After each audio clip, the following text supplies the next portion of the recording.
I never imagined my father would hurt me. Not like this. Not in a way that would burn me, leaving a scar on my body and my soul that I'd never forget. But it happened. On an ordinary Tuesday when I was least expecting it. The morning had been fine at first. The sun was out, and I was excited about my first day at a new job. I had worked hard to get here. It felt like the first real step toward finally being free from the shadow of my father's expectations. He had always been a heavy presence in my life, but today felt different. Today, I was determined to start fresh. I was finally going to be my own person. But as I walked into the kitchen, I had no idea how quickly everything would come crashing down. "Hey, Alex, sit down. We need to talk," my dad, David, said. His voice was low and serious, and I knew from the way he said it that this wasn't going to be a casual conversation. I had always hated those moments. The moments when my dad turned serious and cold, as if I was about to be dragged into one of his messy, guilt-tripping conversations. I wasn't in the mood for one today. "Sure, what's up?" I asked, trying to sound casual as I reached for the coffee pot on the counter. But I could tell something wasn't right. My dad's face was tight, his eyes not meeting mine. "I've got a problem," he said. "A big one. I owe $250,000. His words hit me like a slap across the face. I froze. I felt the blood drain from my face. Debt. Again. For as long as I could remember, it was always something with him. Business failures, risky investments, poor choices, he'd never been able to handle money. And now, somehow, it was my responsibility. "What do you mean you owe that much? How did this even happen?" I stammered, trying to understand. He sat down at the table, papers scattered all over in front of him. I could see the stress lines on his face. The deep creases in his forehead. I knew he wasn't just talking about money. There was something else, something that made his eyes narrow when he looked at me. "I'm asking you to help me pay it off," he said, his voice rough. "You've got a job now. You're old enough to help out. I've done everything for you, Alex. You owe me." The words cut deeper than I thought they would. Owe him? Was he serious? "Dad, I don't have that kind of money," I said, shaking my head. "I just started working. I'm barely making enough to cover my own bills. How am I supposed to pay off $250,000? His gaze hardened. "You think I'm asking for a favor? This is your responsibility, Alex. You're not some kid anymore.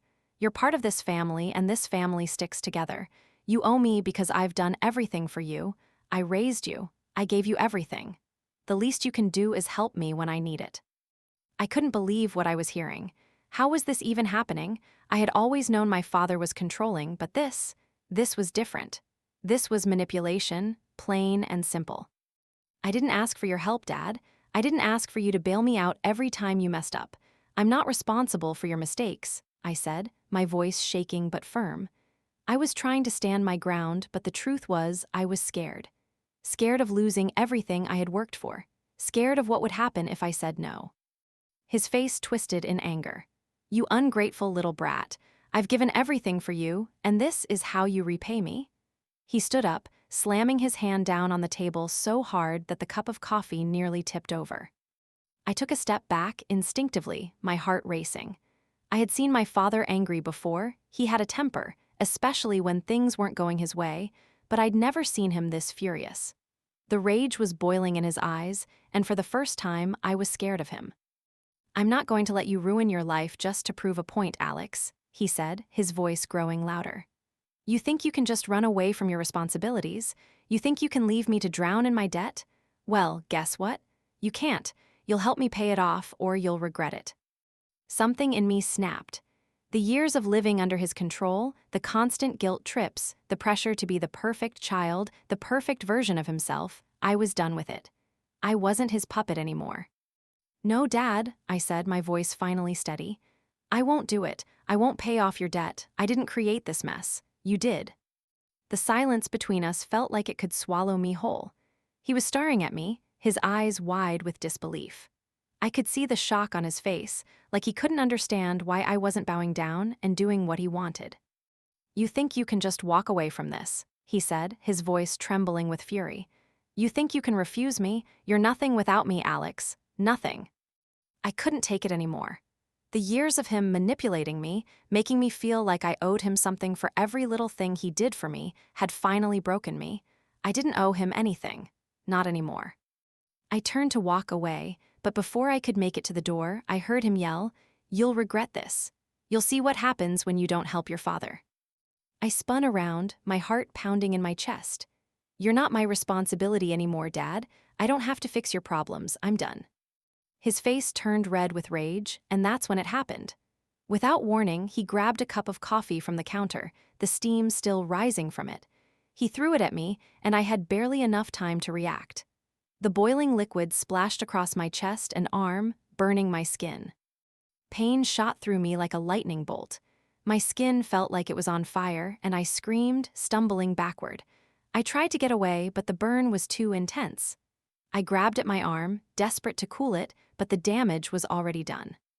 I couldn't believe what had just happened. My father had burned me. In that moment, everything I had feared came true. He was willing to hurt me, physically and emotionally, to get what he wanted. I ran to the sink, splashing cold water on my arm, but the pain didn't go away. It only got worse. My skin was blistering. I couldn't think straight. Tears welled up in my eyes, not just from the pain, but from the betrayal. My father had crossed a line I could never come back from. "You'll regret this," he said again, his voice distant now, like he didn't even care that he had just hurt his own daughter. "You'll see, you'll wish you had helped me." But I didn't care about what he said anymore. I was done. I didn't need to fix his mistakes. I wasn't his savior. And for the first time, I truly understood that I wasn't the one who had been failing. It had always been him. I didn't look back as I walked out of that room, my skin burning but my spirit rising. This was it. The moment I had been waiting for. I was done being controlled. It was time to take back my life. And I would never let anyone, especially my father, do this to me again. The pain from the burn didn't just linger on my skin. It dug deeper, into my chest, into the places I never knew existed. It wasn't just the physical agony that haunted me, it was the weight of what my father had done. The words he spat, the cup of coffee he threw, the betrayal that had cut so deep I wasn't sure I could ever heal from it. I should have known better, I should have seen it coming. But I didn't. I was so desperate for a life away from him, for the freedom I thought I had, that I ignored the truth about my father. I thought I had gotten away, but I hadn't. I was still trapped. The burn didn't stop hurting. Every time I touched it, I winced. But it wasn't the worst part. The worst part was what came after. My mom, of course, was nowhere to be found. She was always busy with her own things, locked in her own world of denial and avoidance. She didn't see the damage he caused, didn't hear the way his anger tore through our house. She never stepped in. She never said anything. She just let it happen, and that made the pain even worse. For days, I stayed holed up in my apartment, my arm wrapped in bandages, trying to keep the burn clean. I couldn't look at myself in the mirror without feeling disgusted. The mark on my arm wasn't just a burn, it was a reminder of my failure. A reminder that no matter how hard I tried to break free from him, he still controlled me. I didn't answer his calls. I didn't reply to his messages. He kept sending me texts, telling me how disappointed he was in me, how I'd ruined everything, how I'd turned my back on family. I ignored them all. But the guilt weighed heavily on me. Every time my phone buzzed, a knot tightened in my stomach. I hated myself for not responding, for not doing what he asked. But at the same time, I knew I had to stick to my decision. Days turned into weeks, and the world outside felt like it was moving on without me. I watched my friends post pictures of their new accomplishments, their happy moments. I tried to focus on my new job, but every time I sat down to work, I couldn't stop thinking about what had happened. The pressure in my head, the overwhelming weight of it, kept me from being productive. It was hard to concentrate on anything but the mess my father had made of my life. One evening, I decided to leave the apartment. I needed air. I needed to think. I grabbed my jacket, slung it over my shoulders, and stepped outside. The cold hit my skin, but it felt good in a way. It was like a slap in the face, reminding me that there was still a world out there that didn't know or care what had happened in my home. As I walked, I tried to clear my head. The sound of my footsteps on the sidewalk was the only thing I could hear, a rhythm that was both comforting and sad. I ended up at a small cafe, the one I used to visit when I wanted to get away from it all. The warm glow of the place was inviting, and I stepped inside, hopping for a little distraction. I ordered a coffee, something strong to wake me up from the fog that had settled over my mind. But as I sat there, the guilt started creeping back in.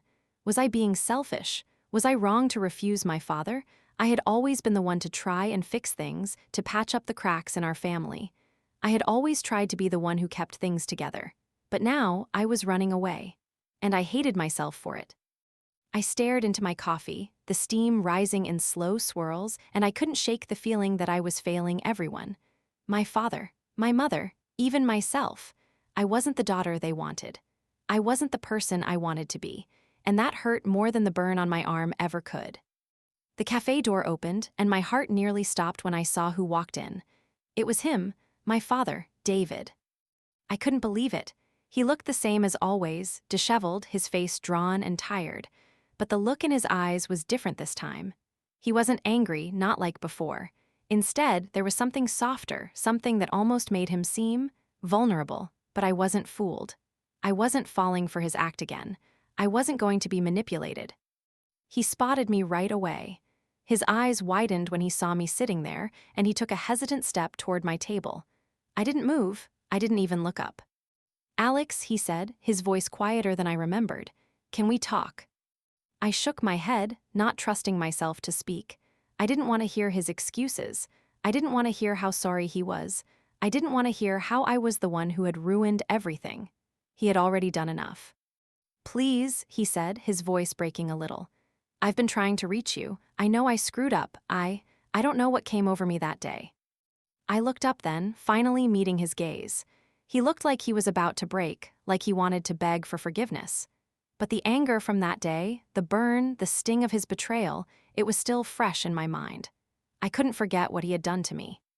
"You don't get it, do you?" I said, my voice steady but full of hurt. "You think a few words and a sad look are going to fix this? You threw a cup of boiling coffee at me, Dad. You burned me. You hurt me. And now you expect me to just forget about it because you're sorry." His face crumpled, and for a second I almost felt sorry for him. Almost. But the truth was I was done. I was done being his punching bag. I was done letting him drag me down into his mess. "I don't know what's wrong with me," he whispered, sitting down across from me. "I don't know how to fix things, but I need you, Alex. I don't have anyone else." I took a deep breath, trying to keep my emotions in check. "You don't need me to fix your life, Dad. You need to fix it yourself. You're an adult. I can't carry your burden anymore." He didn't say anything. His face was blank, like he didn't know what to do with what I'd said. Maybe he thought I was bluffing. Maybe he thought I'd come crawling back like I always did. But I wasn't going to let that happen. Not this time. "I'm sorry," he finally muttered. "I don't expect you to forgive me, but I need you to understand. I never wanted to hurt you." I stood up, pushing my chair back. "I understand, but that doesn't change anything. I'm not your savior. I'm not here to clean up your mess." And then I walked away. I didn't look back. I couldn't. The cool air hit my face as I stepped outside, and I took a deep breath. It wasn't over. It wasn't easy, but I was finally starting to feel like I could breathe again. Maybe it wasn't about forgiveness. Maybe it was about learning to walk away. And for once, I wasn't afraid of what that meant. I wasn't afraid of leaving him behind. I wasn't afraid of myself anymore. It's strange, isn't it? How one moment can change everything. One decision, one thought, one realization can shift the entire direction of your life. I had been running from the reality of who my father was for so long. I'd been hiding from the hurt, burying it beneath layers of excuses and justifications. But now, for the first time, I felt like I could see clearly. And it terrified me. I was no longer just a daughter trying to make her father proud. I wasn't trying to fix things anymore. I had come to terms with something that took me a long time to accept. I wasn't responsible for his mistakes, and I didn't need to carry his burden anymore. But even as I made that decision, as I worked on myself and let go of the weight of my father's expectations, I knew there would come a time when I would have to face him again. It was inevitable. He wasn't the kind of person who just let go of things, and I was his daughter. I was still in his life, even if I didn't want to be. That moment came sooner than I expected. It was a Saturday afternoon when I got the text from him. It was simple, too simple. "I need to see you. Please, can we talk?" I stared at my phone for what felt like hours, the words flashing on the screen, the familiar pit of anxiety rising in my stomach. I hadn't heard from him in weeks, not since the last time I refused to help him with his debt. The burn on my arm had faded, but the emotional scar was still there. I couldn't just ignore it, not anymore. I had spent so many years trying to avoid this, trying to escape the guilt, the fear of confrontation, but it was time. I knew it was time. I couldn't keep running away from him. I had to face him head-on. For once, I needed to show him I wasn't afraid of him anymore. I responded with one simple word: okay. I didn't want to meet him at my place, not with all the memories I had of him hovering over me. I needed a neutral space, somewhere that wouldn't trigger too many feelings. I suggested a small cafe downtown, a place I went to often, a place that was quiet and unassuming. He agreed almost immediately, and I could tell he was desperate. I could hear it in his words. When I arrived, I tried to prepare myself. I sat in a corner booth, stirring my coffee, trying to steady my shaking hands. My heart was pounding in my chest, but I had made a promise to myself. I wasn't going to let him have control over me anymore. I wasn't going to let him manipulate me. And then I saw him. He walked in slowly, like he didn't quite know what to expect. His shoulders were slumped, his face drawn. He looked older than I remembered. The last time I saw him, his eyes were filled with rage. Now they looked tired, almost defeated. He saw me, and his expression softened, just for a moment. "Alex," he said, his voice so quiet I almost didn't hear it. "I didn't think you'd agree to meet me." "I wasn't sure if I should," I replied, my voice steady. I wasn't going to let him see how much his presence affected me, how much the memories of everything he had done still hurt. But here I am. He sat down across from me, looking at me like he was searching for something he thought he had lost. "I've been thinking a lot," he started, his voice low and filled with regret. "About everything, about what I did, about how I treated you." I didn't respond right away. I just stared at him, trying to keep my emotions in check. The old part of me wanted to forgive him, to let him back into my life like I always had. But I wasn't that person anymore. I couldn't be. I had worked too hard to get to this point. "I know I screwed up," he continued, not looking me in the eyes. "I hurt you, and I can't take that back. I've made so many mistakes in my life, and I've dragged you into it. But I'm not asking for your forgiveness. I'm not asking for you to fix me. I just want to say that I'm sorry. I know that doesn't mean much now, but I am." His words hung in the air between us, heavy with the weight of the past. I wanted to say something, but I didn't know what. I wasn't sure if I could forgive him. I wasn't sure if I even wanted to. I had spent so many years making excuses for him, justifying his actions, hoping he would change. But he hadn't. And now I was finally starting to realize something that was hard to accept. He wasn't going to change. Not for me, not for anyone. "I don't need you to apologize," I said, my voice calm but firm. "What I need is for you to understand that I can't keep living in your shadow. I can't keep fixing your mistakes. I can't keep being the person you used to get out of your problems. I have my own life to live now, Dad." He looked at me, his eyes searching mine, like he was trying to find something he had lost. But I wasn't the same person I had been. I wasn't the daughter who would drop everything for him. I wasn't the daughter who would forgive him every time he broke my heart. "I'm not asking you to fix anything anymore," he said quietly. I just want you to be happy. I know I've hurt you. I don't deserve your forgiveness, but I want you to know that I see you now. I see who you are." His words were soft, but I could tell they were sincere. For the first time in a long time, I could see a glimpse of the man he might have been, if only he had made better choices. But that man wasn't the one sitting across from me now. The man sitting across from me had hurt me over and over again, and I couldn't keep giving him the power to do it. "I don't know if I can forgive you," I said honestly. "Maybe one day I will, but not today. Not until I know that I've built a life for myself, that I can stand on my own feet without feeling like I'm responsible for fixing everything for you." He nodded, and for a moment there was silence between us. He didn't try to argue. He didn't try to convince me to change my mind. He just sat there, looking at me, like he was finally seeing me for who I was. Not as his daughter who owed him, but as a person who had the right to live her own life. "I get it," he said finally. I just wanted to say that I'm sorry. I'm sorry for everything." I nodded, not sure what else to say.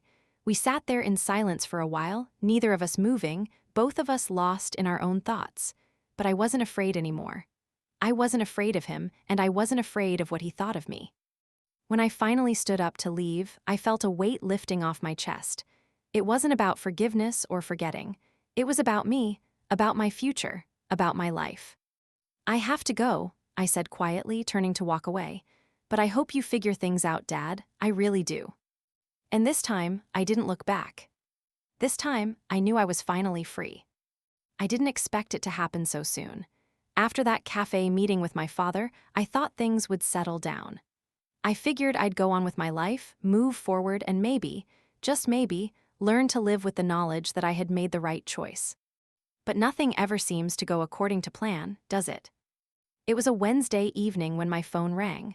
I was sitting on my couch, scrolling through my emails, when I saw his name flash across the screen. My heart skipped a beat. My father. I stared at the screen for a long moment, weighing my options. I had been doing so well, avoiding his calls, blocking out his demands, his guilt trips. But now, there he was again, reaching out, trying to pull me back into his world of manipulation. I didn't want to pick up, I really didn't, but part of me wondered if this time would be different. Maybe this time, he would finally understand. Maybe this time, he would stop trying to control me. I swiped the answer button. Hello? Alex, my father's voice crackled on the other end. I need to talk to you. It's important. My stomach dropped. What is it, Dad? I know things have been rough between us, and I know I've done a lot of things wrong, but I need your help. You're the only one who can fix this. I'm in trouble again. I felt that familiar knot tighten in my chest. The same feeling I'd had all my life, guilt mixed with fear. Every time he said he needed me, every time he pulled me back into his problems, it felt like a weight on my shoulders. What do you need, Dad? I asked, my voice strained. I already knew where this was going. I had heard this story too many times before. It's money, he said, his voice low, almost desperate. I've got myself into more debt, another business failure. I owe a lot of people, Alex. I don't know what to do. I need you to help me. You've got the money now, don't you? A cold chill ran down my spine.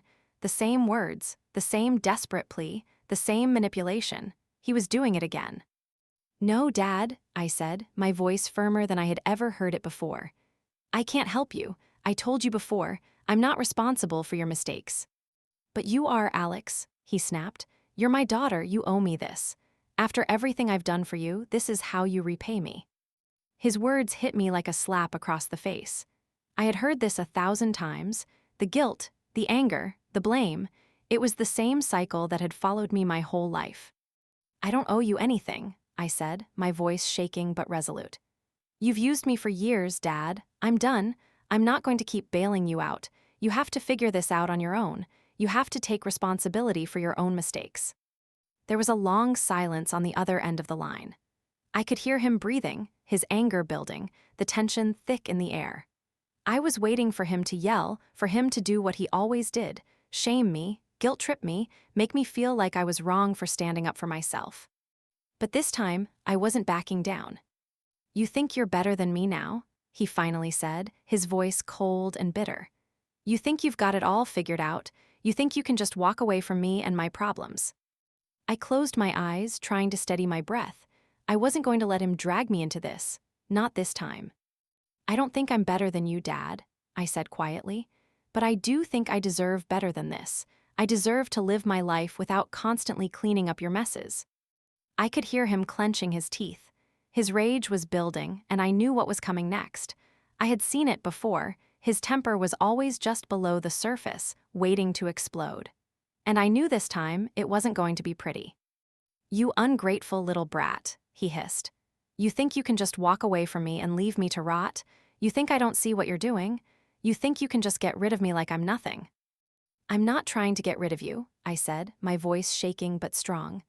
I'm trying to stop you from controlling me. I'm trying to stop you from ruining my life. You've done it long enough. I'm done letting you drag me down. The line went dead. I stared at the phone in my hand, my heart racing. I had done it. I had stood up to him. I had said no. I had refused to let him manipulate me again, but now I was terrified. I knew this wouldn't be the last time he tried to pull me back into his world. I knew this was just the beginning of something bigger. That night I didn't sleep. I lay in bed, tossing and turning, my mind racing. Had I made the right choice? Had I gone too far? Was I really strong enough to stand my ground and walk away for good? The next morning, my phone buzzed again. Another message from my father. "You'll regret this, Alex. You'll see what happens when you turn your back on family. Don't come crawling back when everything falls apart." It was exactly what I had expected. The same threats, the same manipulation, but it didn't have the same power it used to. It didn't have the same hold over me. I didn't reply. I didn't need to. I knew what I had to do. I went to work that day, trying to focus on my tasks, trying to push the fear and doubt out of my mind. But every time my phone buzzed, I couldn't stop myself from checking. It was always him. Text after text. Call after call. Always the same, angry, hurtful words meant to make me feel guilty, to make me feel like I had done something wrong. But I wasn't wrong. It wasn't me who had caused all this. It wasn't me who had made mistake after mistake. It wasn't me who had dragged our family into the mess he had created. It was him. That night, I decided to face him one more time. I couldn't let this go on any longer. I couldn't keep hiding from him, couldn't keep avoiding the inevitable confrontation. I drove to his house, my hands gripping the steering wheel tightly. The drive felt like 1,000 miles, each mile pulling me closer to something I wasn't sure I was ready for. When I pulled up, my father was standing outside, packing back and forth. He looked up as I stepped out of the car, his face full of anger and desperation. "What the hell are you doing here?" he shouted, his voice thick with emotion. "I told you, you'll regret this. You'll regret turning your back on me." I stood my ground, not backing away. This was it, the final confrontation. "No, Dad," I said, my voice steady. "I won't regret it, not anymore. I'm done letting you control my life. I'm done being your safety net. You need to fix your own problems. I'm not here to fix you anymore." For a long moment, he just stared at me. His face twisted with anger, but there was something else in his eyes, too, something I couldn't quite place. Maybe it was a glimpse of the man he could have been. Maybe it was regret. But it didn't matter. "I'm done," I said, turning away and walking toward my car. "I'm done being your pawn. You'll have to figure this out on your own." I didn't look back. As I drove away, I felt something shift inside me. A weight was lifted. I was free.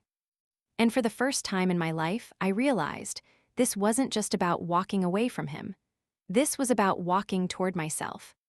It's funny how, sometimes, the hardest decisions are the ones that shape you the most.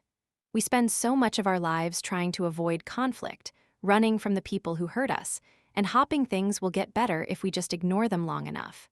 But I've learned something in the months since I finally walked away from my father. The only way forward is to face the things that have been holding you back. I remember the first few weeks after the confrontation. There was a sense of quiet, almost like the calm after a storm, but it wasn't a peaceful calm. It was more like the silence before the storm hits again. Every text from my father felt like a ticking clock, counting down to something I wasn't sure I was ready for. But I knew one thing for certain: I wasn't going to let him back in. Not this time. For the first time in my life, I stopped worrying about what he would think of me, what he would do to make me feel guilty for choosing my own happiness. It wasn't easy, and there were moments when I felt like I had failed him, but I had to remind myself, this was my life, and it wasn't about pleasing him anymore. Work had become my refuge. Every morning, I woke up and went to the office, putting my focus entirely on my job. At first, I was hesitant, unsure of how well I'd do without my father's shadow hanging over me. But with every task I completed, every project I finished, I felt stronger. I felt like I was building something for myself, not for him. And that feeling of independence, of control over my own life, was more fulfilling than anything I had ever felt before. One afternoon, as I was sitting at my desk, my boss came over to my cubicle with a big smile on his face. "Alex, you've been doing a great job lately," he said, his voice full of approval. "There's an opening for a promotion in the marketing department. It's yours if you want it. We've been really impressed with your work." I could feel my heart race. It was everything I had been working for, everything I'd hoped for. It wasn't just the promotion, it was proof that I was capable of achieving something on my own. I wasn't living in my father's shadow anymore. I was living for myself. "I'd love the opportunity," I said, trying to keep my voice steady. "Thank you." As he walked away, I sat there, letting it sink in. this was it. My hard work, my dedication, all of it was paying off. I wasn't just succeeding at work, I was finally becoming the person I had always wanted to be. Strong, independent, and in control of my future. But with success came new challenges. I had to prove myself even more, not just to my boss, but to myself. Every new project, every new responsibility pushed me further out of my comfort zone, and that was terrifying. But I wasn't going to let fear stop me anymore. I was done with the past. It was about 2 weeks later when I got another message from my father. It came in the middle of the night, just as I was about to fall asleep. I stared at the phone screen, the words glowing in the dark. "I know you're angry with me, but I need you, Alex. I'm sorry for everything. Please come back. I can't do this without you." The old me would have dropped everything to run to him. I would have rushed to fix his problems, to make him feel better, to prove that I wasn't abandoning him. But this time, I didn't even hesitate. I put the phone down, turned off the lights, and went to sleep. The next morning, I woke up and went through my day like normal. I didn't respond to his message. I didn't let it control me. Instead, I went to work, met with my team, and kept pushing forward. I could feel the weight lifting off my shoulders with every step I took away from my past, and with each passing day, I knew I was getting closer to the life I deserved. But not everything was easy. There were still moments when I would see something, a certain gesture, a memory, a song, and I would feel a pang of guilt. Was I doing the right thing? Was I being too harsh? Should I have given him another chance? I struggled with those questions for a while. I spent nights tossing and turning, wondering if I was making a mistake. I still loved him in some way. He was my father. I had grown up with him, learned from him, and in a way, I had always craved his approval. But I realized that love didn't mean I had to accept everything he did. It didn't mean I had to keep letting him hurt me, to keep putting his needs above mine. One evening, I met with Mia for dinner. She was the one person who had always been there for me, through everything. She could always see through my walls, and that night was no different. "You're still thinking about him, aren't you?" she asked, her voice gentle but firm. I didn't know how to respond at first. I didn't want to admit that part of me still wanted to fix things with my father, to go back to the way things were. But I knew I couldn't. "I don't know what to do," I said, pushing my food around on my plate. "I don't want to keep letting him control me, but I still feel guilty. I feel like maybe I should go back. Maybe I should just help him one more time. He's my dad, Mia." She leaned across the table, locking eyes with me. "You don't owe him anything, Alex. He's the one who should be asking for forgiveness, not the other way around. And you've already made it clear you're not going to be his emotional punching bag anymore. You're not the one who's wrong here." Her words hit me harder than I expected. I had been carrying that guilt around for so long, unsure of whether I was doing the right thing. But Mia was right. I wasn't wrong for choosing myself. I wasn't wrong for standing up for what I needed. "I think you're right," I said softly, finally letting the weight of her words settle in. "I've been living my life for him for so long, I don't know who I am without that." Mia smiled, squeezing my hand. "You're Alex. You've always been Alex. And now it's time to let yourself be who you're meant to be, not just his daughter, but you, the person you've always wanted to become." Her words stuck with me long after that dinner. I started looking at myself in the mirror differently. I started seeing someone who wasn't bound by the past anymore. I wasn't just a daughter to a man who couldn't take responsibility for his actions. I was my own person. I was an individual capable of making decisions that were right for me. A week later, I received another email from my father. I had to admit I had expected it. I opened it, not sure of what I would find. It was a long message, filled with apologies, regret, and guilt. But this time, it didn't affect me the way it used to. "I understand if you never want to talk to me again, but I want you to know that I love you. I don't expect you to fix my life anymore. I know I've made mistakes, and I'll keep paying for them, but I'll never stop loving you. You're my daughter, and I'm sorry for everything." I read the message over and over again. I could feel the weight of his words, but they didn't control me anymore. I wasn't angry. I wasn't sad. I just felt detached. It wasn't about forgiveness anymore. It wasn't about getting back what we lost. It was about moving forward, and I had already done that. I didn't respond. I didn't need to. The truth was, I had forgiven him in my own way. I had let go of the anger, the guilt, the resentment. But forgiving him didn't mean I had to let him back into my life. It didn't mean I had to go back to being his caretaker, his emotional punching bag. I had learned to rise above it, to rise above the past. And for the first time, I felt free, truly free. It looks like someone else may be using your ChatGPT account. Please secure your. I remember the first time I truly understood what it meant to be free. It wasn't when I left my father's house or when I walked away from his constant demands. It wasn't even when I finally told him I couldn't keep bailing him out of his problems anymore. It wasn't about any one decision or moment. It was the way my life slowly started to shift when I realized that I could control it. When I walked out of my father's life, I had no idea what would come next. I wasn't sure if I would ever get over the weight of the years I spent living for someone else.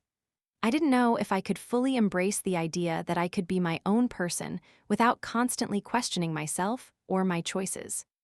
But slowly, day by day, I began to build my own path. I started seeing the person I had become, a person who wasn't afraid to speak up, to set boundaries, to take control of her future. I wasn't living in my father's shadow anymore. I wasn't trying to fix the mistakes of someone who would never take responsibility for his actions. I had stopped being the daughter who lived to please him, and I was finally starting to be just me.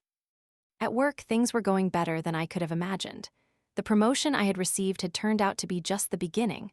I was working on exciting projects, collaborating with amazing people, and making a name for myself. My confidence grew with every task I completed, every goal I met. It felt like I was becoming a completely different person, stronger, more capable, more independent. I was doing things for myself, not for anyone else. But as my career took off, something else started to happen. I began to rebuild my personal life, too. I started reaching out to old friends, reconnecting with people I hadn't spoken to in years.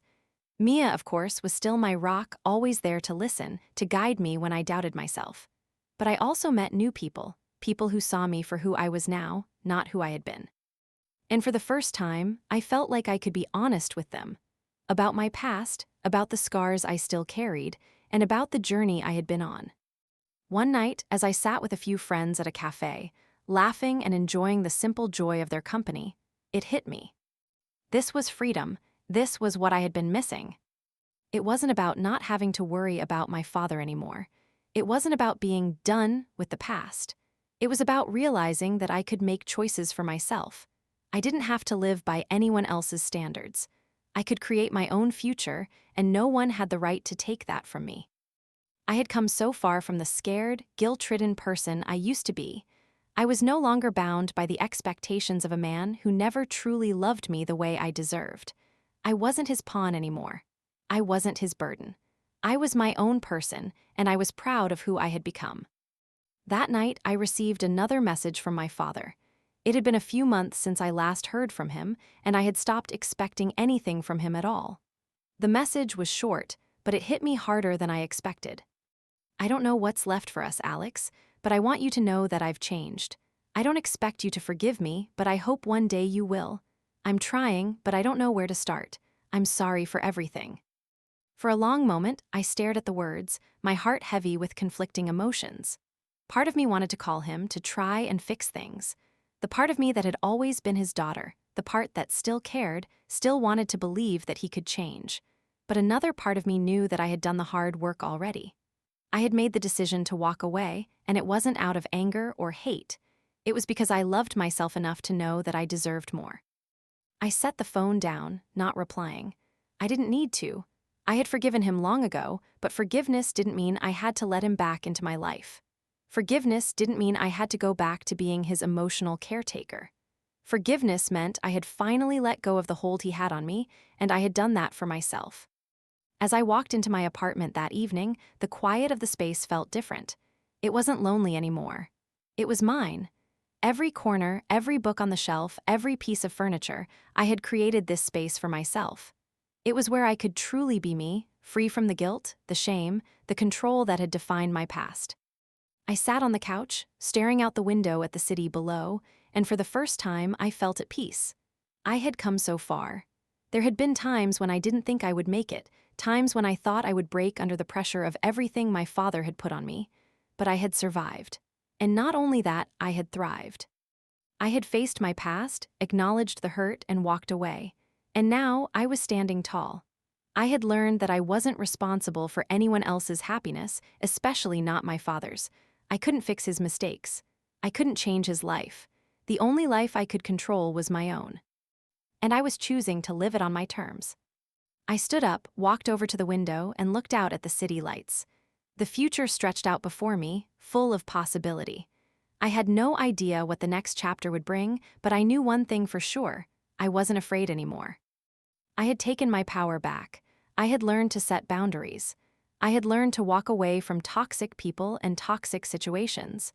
I had learned to choose myself, even when it wasn't easy. For the first time, I understood what true freedom felt like. It wasn't about running away from the past. It wasn't about pretending it never happened. It was about owning my story, all of it, the good and the bad, and choosing to move forward no matter what. I smiled to myself as I turned away from the window. I didn't need anyone's approval anymore. I was enough. I had always been enough. And no one could take that away from me. I had finally learned to live for me. And that was the most empowering thing of all.